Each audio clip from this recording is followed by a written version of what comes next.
बिस्मिल्लाहिर्रहमानिर्रहीम अल्लाहुम्मा सल्ली अला मुहम्मद व अला आलि मुहम्मद। अस्सलामु अलैकुम व रहमतुल्लाहि व बरकातुहू।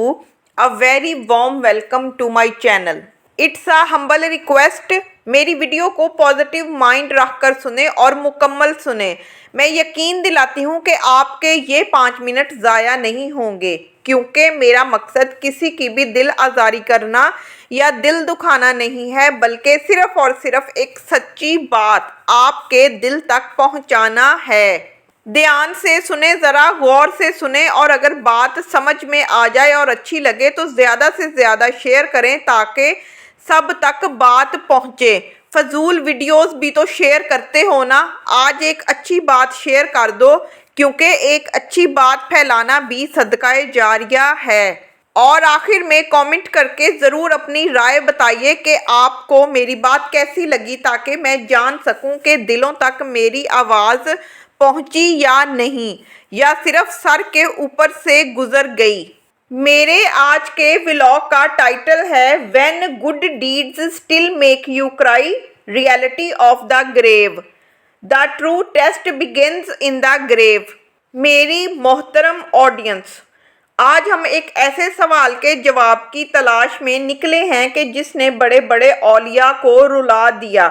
वो लोग जो रातें तहज्जुद में गुजारते हैं, जो दिन रोज़ों में गुजारते हैं, जो अल्लाह की मोहब्बत में जीते हैं, आखिर वो क्यों रोते हैं ये सोचकर कि कब्र आखिरत की पहली मंजिल है। क्यों एक नेक इंसान उसके नेक अमाल होने के बावजूद भी खौफजदा रहता है। असल में कब्र की हकीकत क्या है? कब्र मट्टी की सिर्फ ढेरी नहीं, बल्कि ये वो जगह है जहाँ इंसान दुनिया से बिल्कुल ही कट जाता है। ना ख़ानदान, ना माल, ना दौड़ती गाड़ियाँ, ना शानो शौकत, सिर्फ इंसान और उसके आमाल। नबी सल्लल्लाहु अलैहि वसल्लम ने फरमाया, कब्र आखिरत की मनाजिल में से पहली मंजिल है। जो यहाँ कामयाब हो गया उसकी आगे की मनाजिल आसान, जो यहाँ नाकाम तो आगे भी सख्तियाँ बढ़ती ही जाएंगी। एक नेक इंसान क्यों रोता है? क्योंकि नेक लोग अपने अमल से नहीं बल्कि अपने रब की नाराज़गी से डरते हैं। वो जानते हैं कि नमाजें कबूल भी हो सकती हैं और रद्द भी हो सकती हैं, रोज़े सवाब भी दे सकते हैं और रियाकारी की वजह से बर्बाद भी कर सकते हैं। वो हर लम्हा इस बात से डरते रहते हैं कि कहीं अगर रब हमसे राज़ी ना हुआ तो। इसलिए हज़रत उस्मान रज़ियल्लाहु ताला अन्हो जब भी कब्रिस्तान जाते तो इतना रोते कि उनकी दाढ़ी आंसुओं से तर हो जाती। लोगों ने उनसे पूछा कि आप इतना क्यों रोते हैं, आपको तो जन्नत की बशारत है।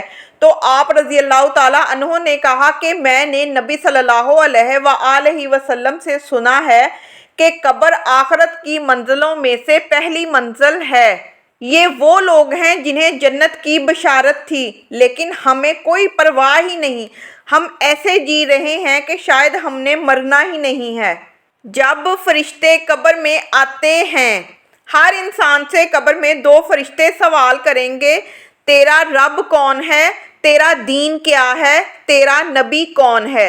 ये सिर्फ ज़ुबान से बोलने का इम्तिहान नहीं, बल्कि यहाँ आमाल जवाब देंगे। ज़िंदगी की हकीकत फैसला करेगी, और फिर या तो कब्र जन्नत का बागीचा बनेगी या फिर दोज़ख का घड़ा। इसी मरहले का डर नेकियां होने के बावजूद भी इंसान को रुला देता है। नेक लोग ज़्यादा क्यों डरते हैं? जो जितना रब से करीब होता है उतना ही अपनी कोताहियां पहचानता है। नेक इंसान सोचता है कि शायद मेरी नेकियों में कोई दिखावा तो नहीं, शायद मैंने कहीं दूसरों का हक तो नहीं मारा, या शायद मेरा रब मुझसे नाराज़ तो नहीं। उसका दिल मुसलसल मुहासबा करता है, इसलिए उसकी आंखें कभी खुश्क नहीं होती।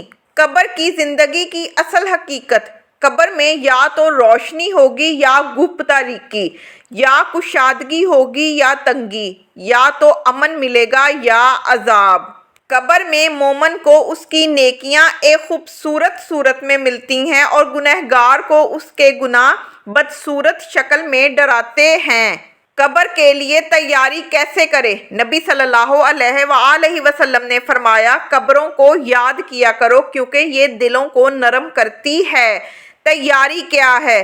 سچی توبہ، نیکیوں میں اخلاص، حقوق العباد کی ادائیگی، زبان اور نظر کی حفاظت، سنت کی پیروی، نماز کی پابندی، اور بس یہی سامان وہاں کام آئے گا۔